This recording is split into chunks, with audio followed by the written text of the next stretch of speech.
हरे भरे जंगल के किनारे पर शांतिपुर गांव बसा था।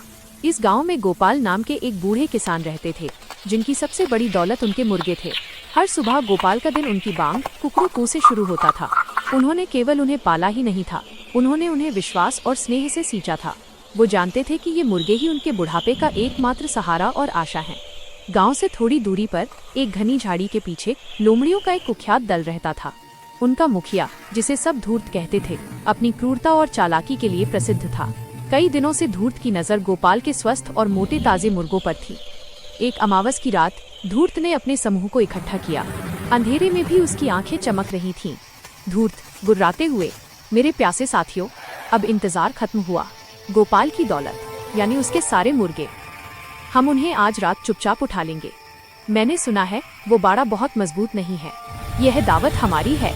झाड़ियों के नीचे पत्तों के ढेर में एक नन्हा चूहा, जो अपने साहस के लिए पूरे जंगल में जाना जाता था, छिपा था। उसने लोमड़ी नेता की हर बात सुन ली। गोपाल की दयालुता को याद करके चूहे का दिल कर्तव्य की भावना से भर उठा। चूहा बिजली की तेजी से गोपाल के घर की ओर भागा। हाँफते हुए उसने गोपाल को पूरी योजना बता दी।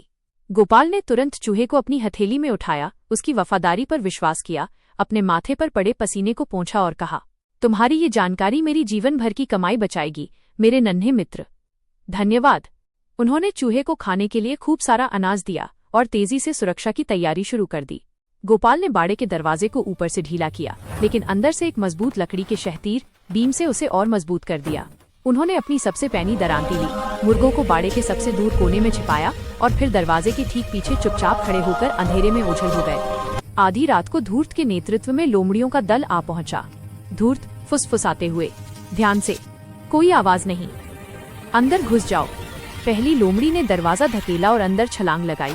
इससे पहले कि वो कुछ समझ पाती, दरांती हवा को चीरते हुए आई और उसके कान के पास जोरदार वार किया। लोमड़ी एक भयानक चीख, यह मुर्गा नहीं है, यह एक राक्षस है। इसने मुझ पर हमला किया। मुर्गा हमला कर रहा है। खून बहता हुआ वो जंगल की ओर भागी। दूसरी लोमड़ी रेंगते हुए अंदर घुसी। गोपाल ने फिर वार किया। वो लोमड़ी चीखते हुए भागी, चिल्लाते हुए, ये मुर्गे नहीं हैं, ये तो राक्षस हैं, इनके पास हथियार हैं। अब धूर्त को संदेह होने लगा। उसके सभी साथी भाग चुके थे। वो धीरे से बाड़े के अंदर गया। उसकी आंखें अंधेरे को भेदने की कोशिश कर रही थीं। अचानक उसने कोने में देखा, जहां एक बूढ़ा किसान, जिसकी आंखों में दृढ़ संकल्प था, एक धारदार दरांती को मजबूती से पकड़े बैठा था। गोपाल ने धीरे से अपनी दरांती ऊपर उठाई। धूर्त अपने दल पर चिल्लाते हुए, पीछे हटो, ये आदमी शिकारी बन गया है, आज हम हार गए, भागो, अपनी जान बचाओ। पूरा दल पीछे मुड़े बिना घने जंगल में गायब हो गया। गोपाल ने गहरी सांस ली। उनके मुर्गे सुरक्षित थे। अगले दिन गोपाल ने गांव में घोषणा की कि चूहा अब केवल चूहा नहीं, बल्कि उसके परिवार का सदस्य है। उन्होंने चूहे के लिए घर में एक छोटा सुरक्षित कोना बनाया, जहां उसे कभी भोजन की कमी नहीं हुई। और इस प्रकार एक नन्हे जीव की वफादारी और एक किसान की बुद्धिमानी ने लालच और क्रूरता को पराजित कर दिया।